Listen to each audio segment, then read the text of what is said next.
Once your motion guide is complete, you're going to start the animation process. So for each time our leaf, in this case, for our light fall animation, needs to move, we have to have a fresh sheet of animation paper so that it doesn't appear all on the same page, so we get that sense of motion.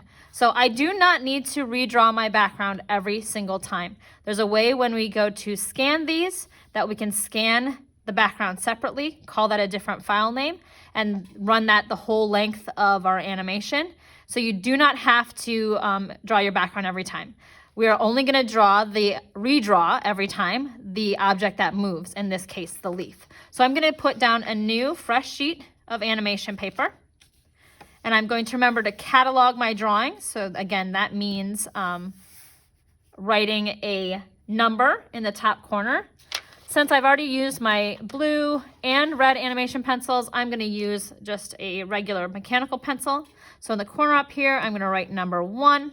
And then I'm going to start over here, since I've decided to start on the right-hand side of my paper, start drawing my leaf. I can keep a very simple leaf. I can have it be complex or complicated. For this demonstration, I'm just going to keep it nice and simple.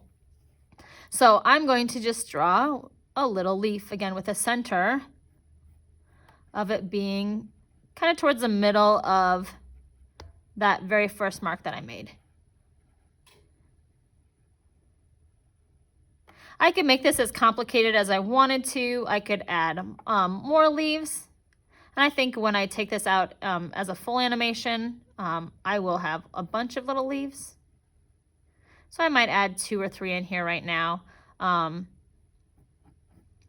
to begin the animation. Maybe there's more that get added later on. Lots of different things that I can do. I'm going to start with these 3. So that's my first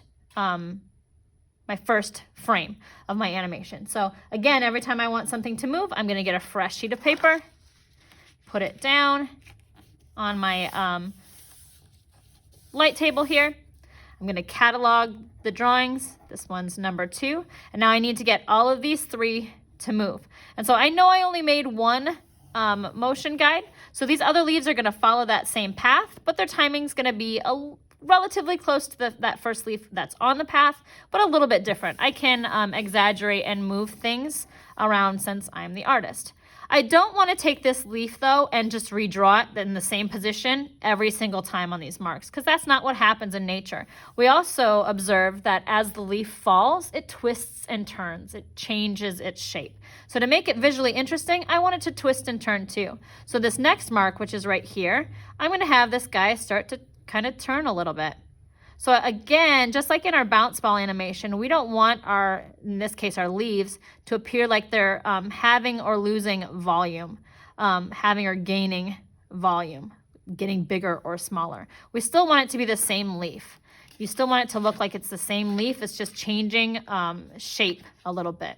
So you always want to go back and check that. And maybe I have this a little bit too big at this end, and I can erase that off to adjust it. So it's important that I'm always kind of going back and looking and making sure that the shapes that I make, in this case representing leaves, are consistent from beginning of animation to end of animation. So this one I'm going to move just a little bit over. Maybe he starts out a little bit slower, but I don't want it, again, to be in that exact same position. I want it to appear like it's twisting and turning and the wind is changing the direction of things. Maybe this guy is going to be more rotated this way. So there's my second frame where these leaves are starting to move. So again, for the next part of my animation, I need a fresh sheet of paper right down over top of these. And again, as you can see, the more paper I put on here, the harder it is to see. This is probably going to be the last one before I have to start taking these drawings off so that I can still see my drawings underneath. So number 3, cataloging those drawings. And then my little third mark was right here. So I'm going to have this guy twist and tumble a little bit more as it's rolling through my animation. So I'm not gaining volume, I'm not changing volume, but it's twisting and turning. Now this leaf here, I wanted to kind of, again, change shape, but I also want it to look visually interesting. So it doesn't always have to be that same shape that I'm just rotating, basically. I want it to change a bit. So I can do that by maybe having one part of the leaf tucked up while the rest is kind of back around it.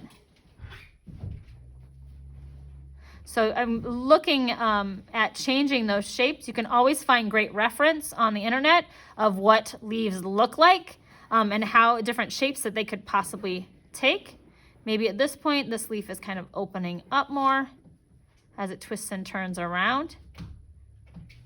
But I'm changing things up and adding variety to them. So at this point, I would take off my number 1 drawing and set that to the side so I can still see the other drawings as I'm going underneath them. So I laid back down number 2 and number 3 so that I can add page number 4 to my animation. Just a fresh sheet of animation paper, again, on those peg bars at the bottom to make sure that my animation is staying registered. And I'm gonna go to my 4th mark over here where this guy is going to be, he's twisting and turning, and I've got to imagine what he's gonna look like here when he's on this mark. So he's kind of curling around, I bet by here, he's gonna be a little bit more flattened out. So I'm thinking about the different shapes that are being, that this leaf could take. I'm thinking about the path that they're taking. I kind of want this guy spread out now farther over around here. So I want him, but I still want him to be twisted.